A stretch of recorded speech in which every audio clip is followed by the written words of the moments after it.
Hello dear student, welcome. अभी जो topic discuss कर रहे हैं आप लोग, importance of marketing from the point of view society, consumer and firm.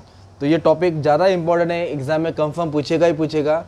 8 mark में आएगा तो 2 पूछेगा, या तो 1 4 मार्क में आएगा, या तो तीनों आने वाला है, राइट। तो मार्केटिंग क्या होता है? बिजनेस को प्रमोट करना। मार्केटिंग कहाँ से वर्ड है? मार्केट इज ग्रीक वर्ड है। तो मार्केट एक जगह होता है जहाँ सब जमा होते हैं। और मार्केटिंग क्या प्रोसेस है कि जो गुड्स है वो कस्टमर तक पहुंचाना और उसको सेटिस्फाई करना है। क्या करना? सिर्फ गुड्स को बनाना बेचना एम नहीं है, उस कस्टमर तक पहुंचा के सेटिस्फेक्शन। तो that is the main goal of marketing. तो मार्केटिंग से सोसाइटी को क्या फायदा होगा वो पढ़ने का। What are the benefit to society with the help of marketing. तो मार्केटिंग से सोसाइटी को क्या फायदा मिलेगा? It will help in increasing of standard of living. क्या बढ़ेगा? स्टैंडर्ड ऑफ लिविंग का मतलब होता है रहन सहन। मार्केटिंग से क्या होता है मालूम है क्या? जो भी गुड्स कंपनी बेचती है वो सस्ते में बेचती है। तो सस्ते में बेचने से कस्टमर चीज़ को खरीदता है, खरीदने से उसका रहन सहन स्टैंडर्ड बढ़ जाता है। कैसा लिखा है सुनो, 3rd लाइन में लिखा है, marketing helps to identify the needs of the customer. Marketing customer की नीड्स को पता करता है and take an initiative interest to provide the quality goods. तो उनको अच्छी चीज़ सस्ते दाम में सप्लाई करता है, cheaper price. This will help to increase and maintain standard of living of customer. इस तरह कस्टमर का स्टैंडर्ड बना रहता है, वो चीज़ खरीदते रहता है, उसका स्टैंडर्ड बढ़ते रहता है। तो फर्स्ट पॉइंट क्या हो गया? क्या बढ़ रहा है कस्टमर का? सोसाइटी का क्या फायदा हो रहा है? स्टैंडर्ड ऑफ लिविंग में इंप्रूवमेंट आ गया ना। नेक्स्ट दिया है प्रोवाइड्स एम्प्लॉयमेंट। क्या दिया है? क्योंकि मार्केटिंग के लिए क्या क्या चाहिए? मार्केटिंग के लिए बाइंग, सेलिंग, फाइनेंसिंग, प्रोडक्शन, ये सब वेयर हाउस, ये सब काम होना चाहिए। और ये सब काम अकेला तो नहीं होगा, ये सब काम के लिए क्या चाहिए? लोग चाहिए। क्या चाहिए? To run this system there is a need of people. तो marketing provide directly and indirectly jobs to many people. Marketing directly और इनडायरेक्टली बहुत लोगों को क्या प्रोवाइड कर रहा है? एम्प्लॉयमेंट। एम्प्लॉयमेंट का मतलब क्या होता है? जॉब। क्या होता है? बहुत लोगों को काम मिलता है। तो ये फायदा है ना सोसाइटी का। तो जितना कंपनी मार्केटिंग करेगा उतना प्रोडक्ट बढ़ेगा, उतने लोगों के लिए मार्केट में जॉब्स क्रिएट होगा। तो एक ये फायदा मिला। तो पहला फायदा क्या हुआ? Standard of living. दूसरा भाई दम निकालो लो भाई, आवाज ही नहीं आ रहा तुम्हारा। Provides employment. प्रोवाइड्स यूट्यूब हिलना चाहिए। अभी नेक्स्ट, अभी नहीं, अभी मैं पढ़ा रहा था, सुनो। डिक्रीसिंग मतलब कम होना। क्या कम हो रहा है? पढ़ो। डिस्ट्रीब्यूशन। अगर मैं एक को पढ़ाऊंगा सिर्फ क्लास में तो मेरा खर्चा ज़्यादा रहेगा ना यार। तो मैंने क्या किया, अगर एक को पढ़ाऊंगा तो भाड़ा उतना ही देना पड़ेगा ना। तो फिर अगर मैं अच्छे से पढ़ाऊँ, ज़्यादा बच्चे आएंगे, मार्केटिंग करूँ, तो जब ज़्यादा बच्चे आएंगे तो फिर मेरा भाड़ा का खर्चा कम हो जाएगा। तो कंपनी जब मार्केटिंग करता है अच्छे से तो प्रोडक्ट उसका ज़्यादा बिकता है। तो ज़्यादा बेचने से ज़्यादा इनकम जनरेट होता है, सेल से ज़्यादा पैसा आता है, जिसके कारण कंपनी का खर्चा कम हो जाता है। तो डिस्ट्रीब्यूशन कॉस्ट है ना, माल को पहुँचाने का मार्केट में, वो कॉस्ट कम होएगा। कैसे? सुनो। Marketing activity helps to provide cheap goods and service to society. सस्ते में प्रोवाइड करता है। Effective utilization of distribution can help. अगर चैनल को अच्छे से इस्तेमाल करेंगे डिस्ट्रीब्यूशन को, तो कंपनी का जो भी कॉस्ट है ना, मैन्युफैक्चर कॉस्ट, सेलिंग कॉस्ट, वो सब कम हो जाएगा, खर्चा बेचने का कम हो जाएगा। Reduction of cost will help to increase potential consumer. जब खर्चा कम हो जाएगा तो कॉस्ट भी कम हो जाएगा, तो चीज़ भी सस्ते में बिकेगी। तो इस तरह नए नए कस्टमर अट्रैक्ट हो जाएंगे। तो कस्टमर अट्रैक्ट होने के कारण फिर कंपनी का क्या हो जाता है? रेवेन्यू जनरेट होता है, इनकम बढ़ता है, और फाइनली कॉस्ट क्या हो जाएगा? कम। तो मार्केटिंग से कॉस्ट कम होता है, कस्टमर का फायदा है। और कंज्यूमर अवेयरनेस क्या बढ़ा है? कंपनी जितना मार्केटिंग करता है उतना कंज्यूमर को नॉलेज मिलता है, इंफॉर्मेशन मिलता है about the product, about the company. तो इसके कारण कंज्यूमर अवेयर रहता है। क्या रहता है? जानकार रहता है कि कौन सा प्रोडक्ट लॉन्च होने वाला है, उस प्रोडक्ट में क्या खासियत है, क्या फीचर्स है, क्या प्राइस है, लेना है कि नहीं लेना है। ये सब किसके थ्रू हो रहा है? मार्केटिंग के थ्रू। तो सोसाइटी क्या हो रहा है? अवेयर। अवेयर मतलब जागरूक। नेक्स्ट क्या दिया है? National income. क्या दिया है? नेशनल इनकम मतलब होता है पूरा देश का इनकम। और मार्केटिंग के थ्रू क्या हो रहा है? देश का इनकम बढ़ रहा है। कैसे? क्योंकि marketing provide employment to number of people. बहुत सारे लोगों को जॉब्स प्रोवाइड कर रहा है डायरेक्टली इनडायरेक्टली। तो जॉब्स मिलेगा तो उनके हाथ में क्या आएगा? इनकम आएगा। इनकम आएगा तो परचेसिंग पावर बढ़ेगा। क्या बढ़ेगा? ज़्यादा कमाएंगे। जब ज़्यादा कमाएंगे तो ज़्यादा कंजम्पशन करेंगे। तो इस तरह देश में हर किसी का इनकम बढ़ता है, तो इसके लिए नेशनल इनकम बढ़ रहा है। क्या बढ़ रहा है? तो ये पॉजिटिव आउटलुक है। तो मार्केटिंग के थ्रू नेशनल इनकम बढ़ता है। क्या बढ़ता है?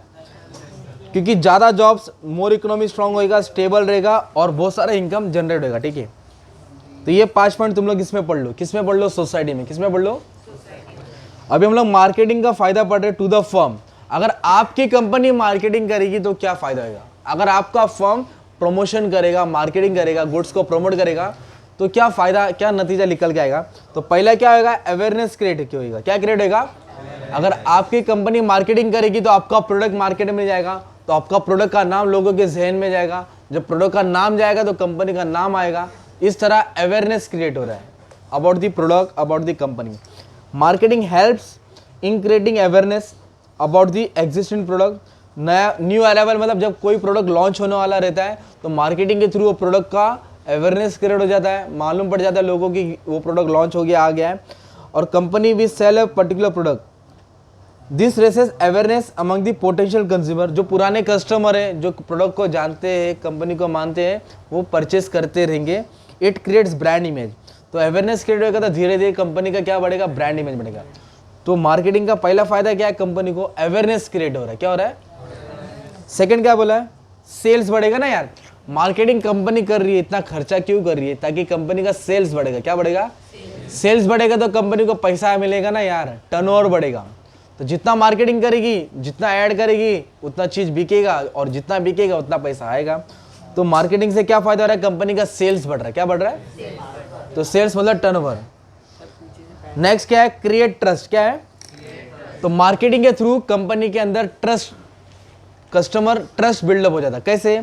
People want to buy more business from a business that is trustworthy. मतलब पब्लिक वही चीज से चीज खरीदती है जो जिसका बिजनेस का मार्केट में नाम है, जो ट्रस्टवर्थी है, जो रेप्यूटेड बिजनेस है। तो कस्टमर वही कंपनी का प्रोडक्ट परचेस करने की कोशिश करता है।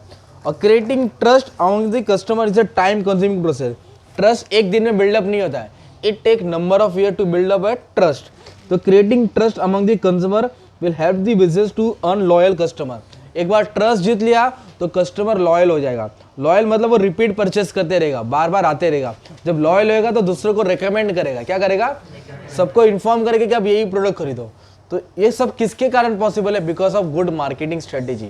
जितना ज़्यादा मार्केटिंग करेगा उतना से कस्टमर का लॉयल्टी मिलते रहेगा और तुम्हारा कस्टमर का ट्रस्ट क्या हो जाएगा? बिल्डअप हो जाएगा। नेक्स्ट क्या दिया है? Making decision, basis for making decision. अगर कंपनी प्रॉपर मार्केटिंग करेगा तो कंपनी का अच्छा डिसीजन ले सकता है कि कब प्रोडक्ट को लॉन्च करना है, कब लॉन्च नहीं करना है। अगर लॉन्च करना है तो कौन से कस्टमर को टारगेट करना है, तो कंपनी को डिसीजन लेने में आसान हो जाएगा। फिर सोर्स ऑफ न्यू आइडिया। तो कंपनी क्या करता है? मार्केटिंग के थ्रू एक नया आइडिया जनरेट करता है। तो आइडिया कैसे जनरेट करता है? कस्टमर का फीडबैक लेता है, कस्टमर का सर्वे लेता है, कस्टमर रिसर्च करता है कि उनकी क्या नीड्स है। वो नीड के हिसाब से कंपनी प्रोडक्ट बनाएगा, तो नया प्रोडक्ट से न्यू इनोवेटिव प्रोडक्ट बनेगा और कस्टमर तक पहुंचेगा, फिर से सेल्स बढ़ेगा, कंपनी का फायदा होगा। और नेक्स्ट क्या दिला है? सबसे मेन इंपॉर्टेंट है tackling the competition in today's modern world. आज का जो बिजनेस है एकदम टफ है। आप लोग कोई भी प्रोडक्ट स्टार्ट करो, नहीं बिकेगा। आपको क्या करना पड़ेगा? मार्केटिंग करना पड़ेगा। क्या करना पड़ेगा? अभी जैसे गदर 2 पिक्चर आया, राइट? तो गदर 1 जब आया था 2001 में, वो पॉपुलर फिल्म था। उस टाइम उसने थिएटर में वन स्क्रीन में बहुत अच्छा खासा अर्निंग किया था, पर उसके बाद सनी देओल का पिक्चर इतना फॉर्म में नहीं था। पर गदर 2 आ गया तो फिर उसको उन्होंने ऐसा प्रमोशन किया, और गदर 1 था, ज्वाइन किया, लिंक किया, स्टोरी था, पुराना गाना। तो उसको बोलते हैं कि कंपटीशन टफ था सनी देओल के लिए। पिक्चर थी क्वालिटी दम, पर कंपटीशन टफ था ना बाकी के एक्टर से। तो उन्होंने प्रमोशन इस तरह किया ना कि पिक्चर सुपर डुपर हिट होगी, 500 से 600 करोड़ कमा गई। तो अगर आप मार्केटिंग नहीं करेंगे, प्रमोशन नहीं करेंगे, तो you will be out of the market. अभी जवान पिक्चर आ रही है, कभी इधर जा रहा है, कभी साउथ में जा रहा है, तो लोग प्रमोशन कर रहे हैं ना। अगर प्रमोशन नहीं करेगा तो लोगों को मालूम नहीं पड़ेगा, तो चीज बिकेगी नहीं ना। तो इसलिए कंपनी मार्केटिंग करती है ताकि कंपटीशन में आगे रहे, ताकि कंपटीशन को टैकल कर। अगर आप मार्केटिंग नहीं करेंगे तो पीछे की कंपनी आगे आएगी, उसका प्रोडक्ट बिकेगा, आपका नहीं बिकेगा। तो ये फायदा है। किसका फायदा है? Importance of marketing. किसको लिए? फर्म के लिए। अभी नेक्स्ट फायदा किसके लिए? कस्टमर। मार्केटिंग से कस्टमर को क्या फायदा होगा? पढ़ो, पहला फायदा क्या है? गूंगा जैसे बोल रहे आप लोग। प्रोडक्ट मतलब कंपनी को प्रोडक्ट के बारे में नॉलेज मिलेगा ना, कौन सा प्रोडक्ट है, उसकी फीचर्स, उसकी खासियत, उसका प्राइस, कौन सा ब्रांड नेम किसके अंडर बन रहा है, कहाँ बन रहा है। तो प्रोडक्ट को मार्केटिंग से इंफॉर्मेशन मिलता है, किसको? कस्टमर को। सेकेंड, मार्केटिंग का मेन काम क्या है? कस्टमर को सेटिस्फाई करना by providing quality product at cheaper price. तो कस्टमर को अच्छा क्या फायदा होगा? उसको अच्छी चीज मिल रही है, इतने सारे कंपटीशन है, तो मार्केटिंग के थ्रू कस्टमर को क्वालिटी प्रोडक्ट दिया जा रहा है। नेक्स्ट क्या है? Variety of product. एक प्रोडक्ट नहीं मिल रहा है, साबुन एक ही मिल रहा है क्या कंपनी दुकान में? चलो 10 साबुन के नाम बताओ। संतोष। तो कस्टमर को अलग अलग वैरायटी के गुड्स मिलते हैं बिकॉज ऑफ मार्केटिंग। मार्केटिंग में एक प्रोडक्ट नहीं मिलता है, अलग अलग। ठीक है, इधर आओ। अबे तो उससे नहाता है क्या? नहाने वाला साबुन बोला था मैं। Help in selection. Proper marketing के कारण कस्टमर को हेल्प होता है कि कौन सी चीज लेना है, कौन सी चीज नहीं लेना। मार्केटिंग से उसको नॉलेज आ जाता है, तो सिलेक्शन उसका आसान हो जाता है ना, प्रोडक्ट, उसका पैसा वेस्ट नहीं होगा। और अल्टीमेटली जब सब चीज अच्छा हो रहा है तो कस्टमर क्या रहेगा? संतुष्ट रहेगा, सेटिस्फाई रहेगा with the service of the company. ये सब किसके कारण हो रहा है? मार्केटिंग के कारण। किसके कारण हो रहा है? मार्केटिंग। तो अब ये डब्बा दिख रहा है तुमको, तो सोसाइटी का हमने पढ़ा, फर्म का फायदा पढ़ा और कंज्यूमर का पढ़ा। तीनों में से 2 टॉपिक कंफर्म पूछने वाला है, 5-5 4-4 पॉइंट तो याद करना पड़ेगा। कर लिया तो ठीक है, वरना गई भैंस पानी में। ठीक है, 8 मार्क का आंसर लास्ट में कंफर्म आएगा। ठीक है, टॉपिक था इंपॉर्टेंस ऑफ मार्केटिंग। तो हमने सोसाइटी का बेनिफिट पढ़ा, क्या फायदा होता है खुद फर्म के लिए और कंज्यूमर के लिए।